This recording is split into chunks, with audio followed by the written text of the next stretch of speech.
Bomb ভোলে বন্ধুরা সবাইকে শিব পূজা আজকে শিবরাত্রি। তো আজকে প্রথম সোমবার মাসের। তো আজকে এই যে কালকে বাজারে গেছিলাম, বাজারে গিয়ে যা কম বেশি যা পেয়েছি নিয়ে আসছি। কালকে রবিবার ছিল, বন্ধ ছিল বাজার, বেশি কিছু আনতে পারিনি। তো ঠাকুরের এই যে ঠাকুরের যে পটগুলো আছে এগুলো একটু মুছে দেই। তারপরে এখানে বাসন টাসন সব এগুলো ধুয়ে পরিষ্কার করছি, কারণ পূজা দিব আর আমার ছেলেও দিবে।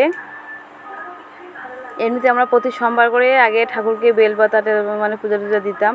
এখন কতদিন ধরে ভালো ঠিক মতো দেওয়া হয় না, একটু অন্য টেনশনে আছি আর কি। তারপর এই যে দেখো ভোলে বাবাকে এখানে চান করে দেই, ঠান্ডা ঠান্ডা জল দিয়ে ভালো করে একটু চান করে দিচ্ছি। তো বন্ধুরা, তোমরা কে কোথায় যাচ্ছ একটু কমেন্ট করে জানাবে, কোথায় জল ঢালতে যাচ্ছ। আমি বাড়িতেই দিয়েছি, আর আমি ভাবছি যে লাস্ট সপ্তাহ যে হবে সেটা আমি বানেশ্বরে গিয়ে জল ঢালবো, কারণ এখন আমি যেতে পারছি না। গেলে বাড়ির সবাই যাব, তো বাড়ির সবাই যেতে পারবে না।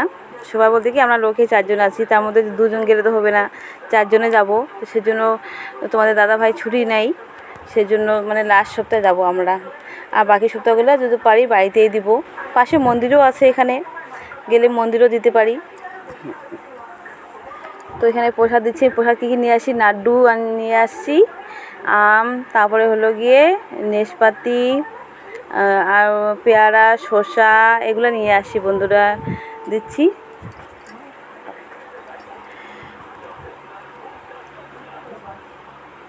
তো এগুলোতে পূজা দিচ্ছি। পূজা এখনও মানে শুরু হয় নাই,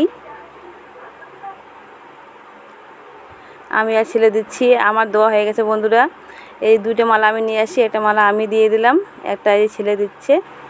মেয়ে দিতে পারবে না, কারণ ও অসুবিধা আছে, মেয়ের জন্য নিয়ে আসছিলাম।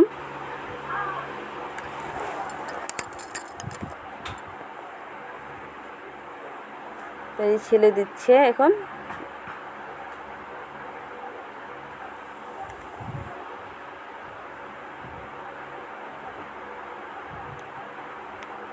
কারণ আমার যে শিব ঠাকুরের যেখানে রাখছি, শিব ঠাকুরের যে থালাটা আছে ছোট হয়ে যায়, বড় থালা কিনতে লাগবে। বন্ধুরা, তোমরা তো জানো আমি এখানে ভাড়া বাড়িতে থাকি, তো ঠাকুরের কোনো কিছু এমনটা কিনা হয় নাই, বাড়ি থেকে কিছু নিয়ে আসিনি আমি। এখানে যা কিনেছি আমি পরে কিনবো, আবার সব কিনবো।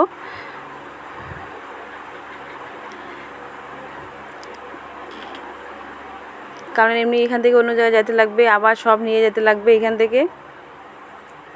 এমনিতে অল্প অল্প করে অনেক কিছুই করা হয়ে গেছে, আবার এখান থেকে এইখানে নিয়ে যাওয়া খুব একদম ঝামেলা আর কি। তো তবুও মানে থাকতে লাগলে তো মানে করতেই হবে আর কি। তো যা হয়েছে অল্প তাও অনেকই হয়েছে। তো শিবেরও জল ঢালা হয়ে গেছে, ওখানে পূজা দিচ্ছে এই যে বিশাল। তো বন্ধুরা, খাওয়া দাওয়া শেষ, ও স্কুলে যাবে বলছে। আমি বললাম যে স্কুলে যেতে লাগবে না, স্কুল যাবে বলছে।